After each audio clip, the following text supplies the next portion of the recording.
Para el día de hoy, lo que vamos a hacer es dar los conceptos introductorios para el trabajo con trigonometría. Y no hay nada más elemental y nada más básico en la trigonometría que los ángulos. Así que no esperemos más y vamos con esa parte.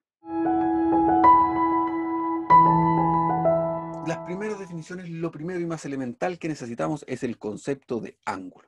Y un ángulo, tal como dice ahí, es el conjunto de puntos que está determinado por dos semirrectas, ¿sí? O dos rayos que tienen un extremo en común. Eso lo puede observar por aquí. Ahí está el extremo en común, ahí está una semirrecta y ahí está la otra semirrecta. Habitualmente, esta que está aquí denominada como L1 y esta como L2, ¿sí? Al que está en la parte de abajo se le conoce como lado inicial y al que está en la parte de arriba se le conoce como lado final. Y todo lo que está comprendido entre ellos es lo que entenderemos por ángulo. En este caso el ángulo nosotros lo vamos a denotar como ángulo A o B, indicando que estamos en el extremo A, luego en el origen y luego en el extremo B. Así denotaremos entonces habitualmente los ángulos con esa simbología que está por allí, ¿sí? Por lo general, para nosotros, ya que vamos a estar trabajando calculando ángulos, lo que hacemos es que el lado inicial coincida con el lado positivo de los ángulos, es decir, aquí estaría el L1 y aquí estaría el L2 y así nosotros vamos a medir los ángulos. Y eso es lo que nosotros llamamos un ángulo en posición estándar. Así el ángulo que teníamos antes, acá lo tenemos en posición estándar. Y eso nos permite a nosotros tener un lenguaje en común respecto del que estamos trabajando con los ángulos. ¿Y cómo se miden los ángulos? Pues los ángulos se miden con grados. En particular nosotros vamos a usar los grados sexagesimales. ¿Qué son los grados sexagesimales? Eso ya es bastante conocido para la mayoría de ustedes, pero lo vamos a repasar. Los grados sexagesimales corresponde a otorgar al número 360 o 360 grados a la circunferencia completa o a una rotación completa. Así esto será 360 grados. Y si lo dividiéramos en los 4 cuartos que están ahí, no muy bien dibujados por su profesor, entonces tendríamos 4 cuartos de 90 grados cada uno. Así entonces, en la primera mitad tenemos 90 grados, en la segunda 90 más 90, 180, luego tenemos 270 y finalmente los 360 grados. Los otros ángulos se miden en términos de esta idea. Así, si tomamos un tercio de este, estaremos hablando de 120 grados. Si tomamos un cuarto de este, tendremos 90 y así. Así es como nace la idea de los grados sexagesimales. Así entonces, aquí tenemos un ejemplo de un ángulo de 120 grados. En este caso, 120 corresponde a 360 dividido en 3, o sea, es un tercio de la circunferencia. Por tanto, si tenemos y nos imaginamos aquí la circunferencia y la dividimos en 3 partes, como las que están allí, entonces esta primera porción corresponderá al ángulo de 120 grados, que es exactamente el que nosotros hemos dibujado. Y ahí está los 120 grados. Los ángulos tienen signos. Así, un ángulo va a ser positivo si lo medimos en el sentido antihorario, contra las agujas del reloj, y va a ser negativo si es que lo medimos en el sentido horario. Así, por ejemplo, entonces, tal como está dicho ahí, si nosotros damos 3 vueltas en sentido horario, si nosotros damos 2 rotaciones en sentido horario, resultamos en 720 grados. Y si damos 3 rotaciones en sentido antihorario, lo que tenemos es 1080 grados. Todo depende justamente entonces de hacia dónde estemos apuntando. Recuerde que los ángulos serán positivos si están medidos solo en sentido horario. Un detalle importante respecto de los ángulos es que para los ángulos no tienen relevancia las vueltas, sino que importa dónde comienzan y dónde terminan. ¿Qué es esto? El ángulo de 960 grados que ahí se plantea corresponde a dar una vuelta, luego otra vuelta y finalmente terminar por allí. Y lo que nosotros hacemos habitualmente para saber a qué ángulo es equivalente es quitar esas vueltas y simplemente quedarnos con la porción final, es decir, quedarnos con ese trocito que ahora estoy marcando en amarillo. Y ese trocito que ahora estoy marcando en amarillo, que es ese, notan así, hagámoslo más bonito, que es ese, corresponderá a 240 grados. ¿Y cómo sé que corresponde a 240 grados? Pues lo que uno hace es quitarle las vueltas. Y por ello es que aquí está descompuesto el 960, ¿sí? Como 360 por 2, que corresponde a 720, más 240. ¿Por qué? Porque eso se traduce como 2 vueltas. 2 veces 360 es dar 2 vueltas y luego medir el ángulo. Importa dónde empieza e importa dónde termina, pero no la cantidad de vueltas que hay entre medio, porque en ese caso los ángulos serán equivalentes. Así entonces, el de 960 grados es equivalente al ángulo de 240 grados. Así que las vueltas no importan en realidad.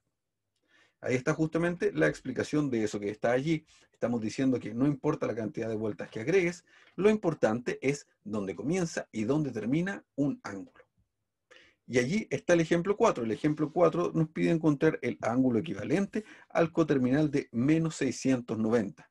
Para ello entonces basta con que lo descompongamos en las vueltas. Y por ello entonces es que hemos agregado 2 por 360, que es 720, y nos da un valor de 30. Y con ello entonces un ángulo de 30 grados es lo mismo que un ángulo de menos 690.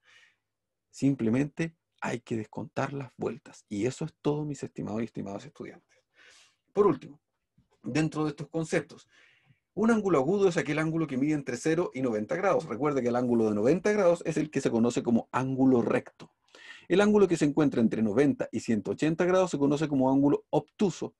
Y el ángulo que está extendido, es decir, el de 180 grados, corresponde al ángulo plano, llano o extendido, dependiendo del libro que usted esté citando. Además, si dos ángulos juntos suman 90 grados, se llaman ángulos complementarios, mientras que si juntos suman 180 grados, se llamarán ángulos suplementarios. Pero este tipo de medición, que es el tipo de medición con grados sexagesimales, no es el único, y de hecho no es el científico. La forma de medición científica es la medición mediante radianes. ¿Y qué es lo que hace la medición mediante radianes? Pues básicamente se basa en la idea del perímetro de la circunferencia. Usted sabe que el perímetro de la circunferencia es 2 por pi por r, donde r es el radio de esa circunferencia, y lo que mide en el fondo es la extensión de todo el contorno. Con esa idea en mente, lo que se hace es que, gracias a esta proporción, y recordando que una vuelta completa corresponde a 360 grados, en ese caso entonces se dirá que 360 grados sexagesimales corresponden a 2pi radianes. Radianes en general no es una unidad de medida, sino que corresponde a un número. Por eso, por lo general, se tiende a omitir la palabra radian. Así entonces, lo que nosotros hacemos para hacer una transformación entre grados y radianes es simplemente hacer una proporción. La proporción que nosotros hacemos para hacer la transformación entre grados y radianes es simplemente esta, que nos va a derivar en una regla simple de 3. Si un ángulo está en radianes, para pasarlo a grados, simplemente escribimos su valor aquí y luego hacemos el cálculo para encontrar el valor de esa incógnita, y viceversa. Si lo que tenemos es medido en grados sexagesimales y queremos conocer su valor en radianes, entonces escribimos su valor aquí y calculamos haciendo el despeje de una regla de 3 simple. Así, por ejemplo, si usted quiere transformar 20 grados sexagesimales a radianes, entonces ubica en la posición de grados sexagesimales al 20, en la otra incógnita una X, y hacemos, como siempre, multiplicamos cruzado y dividimos por 180, lo que formalmente en matemáticas significaría 20 por pi dividido en 180. Hacemos las simplificaciones y tenemos pi partido en 9, que es exactamente lo que está ahí en nuestro ejemplo. Y viceversa. Si lo que queremos es transformar radianes a grados, lo que hacemos es, escribimos en la porción de los radianes, luego dejamos la incógnita y despejamos haciendo la multiplicación. 7pi sextos multiplicado por 180 y dividido en pi, podemos simplificar los pi y ahí obtenemos 210. Habitualmente el valor de pi no se calcula, sino que se deja expresado como la letra pi. Así entonces usted puede hacer la ida y la vuelta. Y una forma fácil de resumir esto es diciendo que si usted quiere pasar de un ángulo en grados para pasarlo a radianes, simplemente debe multiplicarlo por pi partido en 180. Y viceversa, si usted quiere pasar de radianes a grados, debe multiplicar por 180 dividido en pi. Y ahí está toda la transformación. Y con ello, mis estimados y estimadas estudiantes, ya tenemos la base de lo que necesitamos. Tenemos los elementos de los ángulos. Sabemos lo que es un ángulo, sabemos cuál es el lado inicial, cuál es el lado final, cuál es el sentido positivo, cuál es el sentido negativo, cuáles son los ángulos agudos, los obtusos, el ángulo recto, el ángulo extendido, y además sabemos la diferencia entre ángulos complementarios y ángulos suplementarios. Y además conocimos que no existe una única manera de medición, sino que existe también la forma de medición científica conocida como radianes, y vimos cómo podemos pasar desde uno hacia el otro. Y eso, mis queridos y queridas estudiantes, es todo lo que debíamos ver durante el día de hoy. Ahora queda tu parte. Vea la guía de ejercicios y comienza a trabajar con ellos para que en la próxima sesión podamos avanzar un poquitito más en este campo de la trigonometría. Por ahora yo me despido y nos encontramos. Que estés muy bien. Chao, chao.